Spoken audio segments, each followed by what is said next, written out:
और 5 साल से हम ट्रेंड देख रहे हैं कि ज्योग्राफी का क्वेश्चन हमेशा बढ़ता ही जा रहा है। तो इस वीडियो को ज़रूर देखें, स्किप ना करें। इस बार भी CDS एग्ज़ाम के लिए हेल्पफुल रहेगा और आने वाले जो भी CDS NDA एग्ज़ाम होंगे उसके लिए भी ज़्यादा हेल्पफुल होगा। मैं इसमें अपना CDS का जो प्रिपरेशन मैं कैसे करता था, ज्योग्राफी को कैसे अप्रोच करता था, वो मैं बताऊंगा। प्लस अपना बुक दिखाऊंगा कि मैं कैसे अंडरलाइन करता था, कैसे हाईलाइट करता था और उसको फिर रिवीजन करता था, फिर वहाँ से कैसे कम नोट्स बनाता था। ठीक है, तो ये वीडियो बहुत इंपॉर्टेंट होने वाला है। तो जो इस वीडियो को पहली बार देख रहे हैं चैनल को सब्सक्राइब कर लें और चैनल को लाइक कर दें। ठीक है, वीडियो को लाइक कर दें। तो चलिए आगे बढ़ते हैं और देखते हैं फिज़िकल ज्योग्राफी से भाई 80 to 90% फिज़िकल ज्योग्राफी से आता है। 150 to 200 पेज आपको सिर्फ पढ़ना है इसमें, और ये लो हैंगिंग फ्रूट रहता है। इसमें कोई करंट अफेयर नहीं आता, ये हमेशा का स्टैटिक रहता है। हमेशा अगर एक बार आप पढ़ लेते हो तो उसके बाद आपका सिर्फ एग्ज़ाम निकलना है, फिर SSB आप देने जाओगे। तो इसमें कोई अपडेशन नहीं चाहिए बाकी सब्जेक्ट्स की तरह। तो फिज़िकल ज्योग्राफी में क्या क्या आता है, सबसे पहले क्लाइमेटोलॉजी आता है। क्लाइमेटोलॉजी, ठीक है, क्लाइमेटोलॉजी भी देखेंगे कहाँ से पढ़ना है। ओशनोग्राफी, ओशन के बारे में पढ़ते हैं हम। जियोमॉर्फोलॉजी, ठीक है, लैंड्सफॉर्म वगैरह। ठीक है, बायोजोग्राफी, सॉइल वेजिटेशन, और हमारा प्यारा भारत इंडियन ज्योग्राफी। अगर ये आप कर लेते हो तो 95% ऑफ ज्योग्राफी का क्वेश्चन आप बिल्कुल कर लोगे, ये मेरी गारंटी है। और आप किसी भी PYQ को, किसी भी ईयर के PYQ को उठा के देख लेना, CDS हो चाहे NDA चाहे CAPF हो, तीनों मैं बोल रहा हूँ, अगर इतना कर लेते हो तो आपका हो जाता है। और ये सिर्फ NCERT में 150 to 200 पेज का है। ठीक है, आपको कोई भी और बुक पढ़ने की ज़रूरत नहीं है। इवन सिविल सर्विसेज के भी क्वेश्चन आप कर लोगे 80%। ठीक है, तो चलो आगे बढ़ते हैं। नंबर ऑफ़ क्वेश्चन अब देखते हैं ज्योग्राफी में कहाँ कहाँ से कितने क्वेश्चन आ रहे हैं। ठीक है, अब रिसेंट ट्रेंड के हिसाब से 2023 के हिसाब से मैं 2025 तक मैं देखा हूँ तो अराउंड 20 to 22 क्वेश्चन हर साल ऑन एन एवरेज आ रहे हैं। 20 ही मान के चलते हैं। ठीक है, अगर 20 क्वेश्चन ये हम कर लें, साइंस का 30 क्वेश्चन कर लें, तो 50 क्वेश्चन हमारे फिक्स हो जाएंगे, कहीं नहीं जाएंगे। 50 क्वेश्चन कभी भी एग्ज़ाम होगा CDS का या NDA का, तो 50 क्वेश्चन हम तुरंत करके ही आ जाएंगे, तो जिससे GS की तो टेंशन ही नहीं रहेगी। ठीक है, तो अब चलो हम देखते हैं कि सोर्सेज क्या क्या होंगे इसमें। ठीक है, तो चलो सोर्सेज देखते हैं आगे। Wait a minute. ठीक है, सोर्सेज। अब सोर्सेज में अगर ये दो बुक आप कर ले तो ये मोस्ट इंपॉर्टेंट बुक है, वेरी वेरी इंपॉर्टेंट है। ये fundamentals of physical geography class 11th की, और इंडिया फिजिकल एंड एनवायरनमेंट ये भी क्लास 11th की। ये दोनों कर लोगे तो more than 95% of the question आप कर लोगे। अगर आपको नहीं आएगा तो फिर किसी को नहीं आएगा। ठीक है, ये CDS और NDA और CAPF even civil services direct question इन दोनों बुक से बनाते हैं। अगर ये दोनों बुक आप कर लिए, मैं दिखाऊंगा, अपनी बुक भी दिखाऊंगा कि मैं कैसे पढ़ा हूँ। खैर जो मेरे पास हार्ड कॉपी थी वो मैंने बहुत ज़्यादा फट चुकी है और बहुत ज़्यादा अंडरलाइन हो चुकी है, तो मैं इसमें पढ़ा हूँ टैब में ही, तो टैब से ही दिखाऊंगा आपको ऑनलाइन PDF में कैसे मैं पढ़ता था और कैसे आपको भी पढ़ना चाहिए। ठीक है, तो चलो अब देखते हैं फंडामेंटल्स ऑफ फिजिकल ज्योग्राफी की बुक मेरी। ठीक है, और वैसे उस अप्रोच से आप पढ़ोगे तो कोई दिक्कत नहीं आएगी, आपका सारा कॉन्सेप्ट्स ऑन द टिप होगा। ठीक है, तो चलो देखते हैं, और मैं बताऊंगा कौन कौन सा मोस्ट इंपॉर्टेंट चैप्टर भी है। ठीक है, तो चलो देखते हैं। भाई देखो ये बुक है, इसमें हमें सेलेक्टिव पढ़ना है, कौन सा नहीं आता है, कौन सा चैप्टर है, ये भी बहुत इंपॉर्टेंट हो जाता है। कौन सा पढ़ना है, कौन सा इंपॉर्टेंट है, ये भी काफ़ी इंपॉर्टेंट हो जाता है। तो मैं बताऊंगा कौन सा चैप्टर आपको पहले नहीं पढ़ना है। तो अगर ये आप चैप्टर पढ़ रहे हो ज्योग्राफी एज अ डिसिप्लिन, तो इसमें से कोई क्वेश्चन नहीं आने वाला है, ये चैप्टर आप स्किप कर सकते हो। ठीक है, बाकी इंपॉर्टेंट चैप्टर आपको मैं बता दूँ तो ये 3 इंपॉर्टेंट हैं, और ये तो सबसे ज़्यादा मोस्ट इंपॉर्टेंट। एक क्वेश्चन इन दोनों में से तो आएगा ही आएगा, चाहे CAPF हो, चाहे NDA हो, चाहे CDS हो।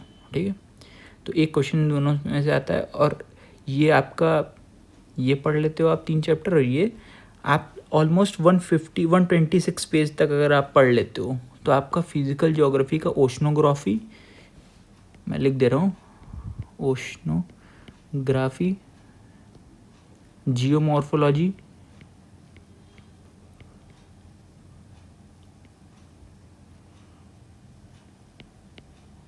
क्लाइमेटोलॉजी,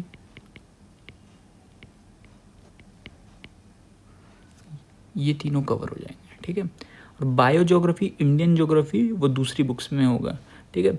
ये अगर यहाँ तक आप पढ़ लेते हो, यहाँ तक 14 चैप्टर तक, सिर्फ यहाँ तक, तो आपके ये 3 सब्जेक्ट के, ये 3 टॉपिक के अगर कोई भी क्वेश्चन आता है, मैं इसमें से दिखा दूंगा, अभी क्वेश्चन भी आपको दिखा दूंगा कि सिविल सर्विसेज में कहाँ से लाइन बाय लाइन आता है, CDS में कहाँ से लाइन बाय लाइन आता है, NDA में कहाँ से लाइन बाय लाइन आता है, ठीक है।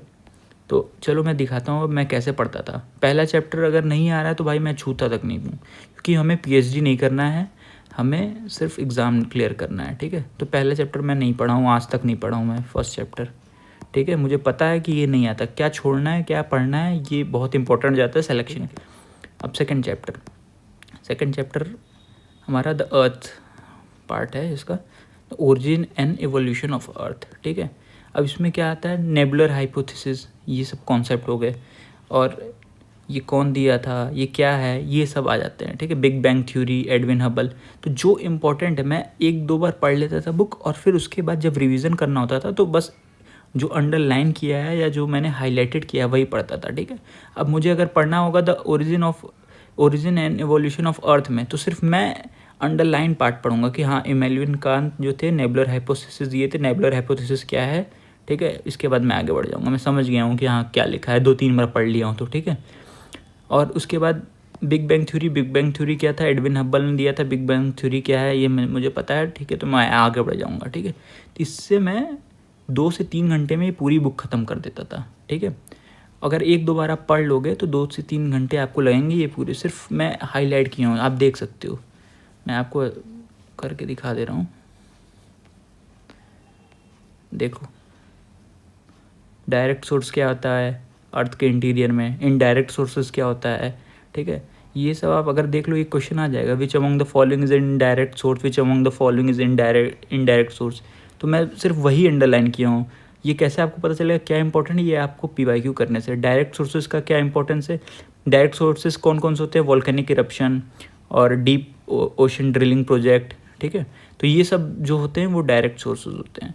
अब इनडायरेक्ट क्या होते हैं ये भी आता है, तो इनडायरेक्ट पहचानने के लिए आ जाएगा कौन सा है, मेटेओर्स और ये सब आ जाएंगे, अर्थक्वेक वगैरह इनडायरेक्ट हो जाते हैं, ठीक है। Seismic activity, magnetic field, gravitation, ये इनडायरेक्ट हो जाते हैं, ठीक है। और कभी कभी मैं भूल जाता हूँ कि फोकस एपिसेंटर में मैं कंफ्यूज होता हूँ, मे बी आप भी कंफ्यूज होते हो, तो मैं डायग्राम बना लेता था कि जो ओरिजिन होता है यहाँ वो फोकस होता है, और जो सरफेस होता है वो एपिसेंटर होता है, ठीक है। तो आपको ऐसे पढ़ना है कि एक बार आप विजुअलाइज कर लो तो आपको पूरा कॉन्सेप्ट आ जाए, ठीक है। अगर मैं ये इतना डायग्राम बना रहा हूँ तो ये सब पढ़ने की ज़रूरत नहीं है मुझे, ठीक है। Point on the surface nearest to the focus is called epicenter, ठीक है। तो ये नहीं पढ़ना, बस मैं देख लूँगा, ठीक है। तो ऐसे आप पढ़ोगे तो सिर्फ आपको 2 घंटे लगेंगे रिवीजन करने में, जो कि लास्ट मोमेंट हमारा बहुत इंपॉर्टेंट हो जाता है, रिवीजन, ठीक है। अगर रिवीजन करके जाएंगे हम तो आप मैक्सिमम क्वेश्चन सही कर पाओगे। अब मैं दूसरी बुक आपको दिखाऊंगा, इंडियन ज्योग्राफी, ठीक है। तो चलो चलते हैं दूसरी बुक देखने। भाई ये दूसरी बुक है इंडिया फिजिकल एंड एनवायरनमेंट, ये भी क्लास 11th की है, ये भी क्लास 11th की है। अब ये तो भाई इसमें अगर 60% उस बुक से क्वेश्चन आता है तो 40% इस बुक से भी क्वेश्चन आता है, ठीक है। उस बुक में अराउंड 120 पेज इंपॉर्टेंट है, 120 पेज शुरू का पढ़ लो तो काम हो जाएगा।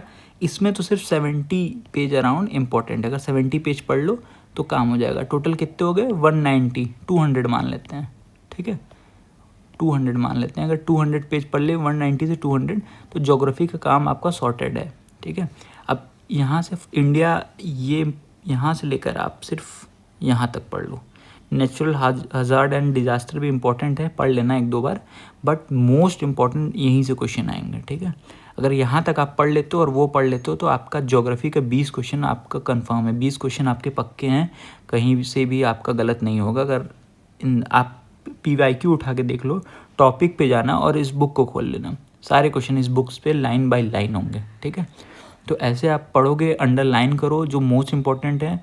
और अगर आप चाहते हो कि मैं आपको इन दोनों बुक्स का नोट्स बना के दे दूं तो इस वीडियो पे कमेंट करो, लाइक करो और चैनल को सब्सक्राइब करो, ठीक है। तो तब तक के लिए मैं चलता हूँ। जय हिंद टू एवरीवन।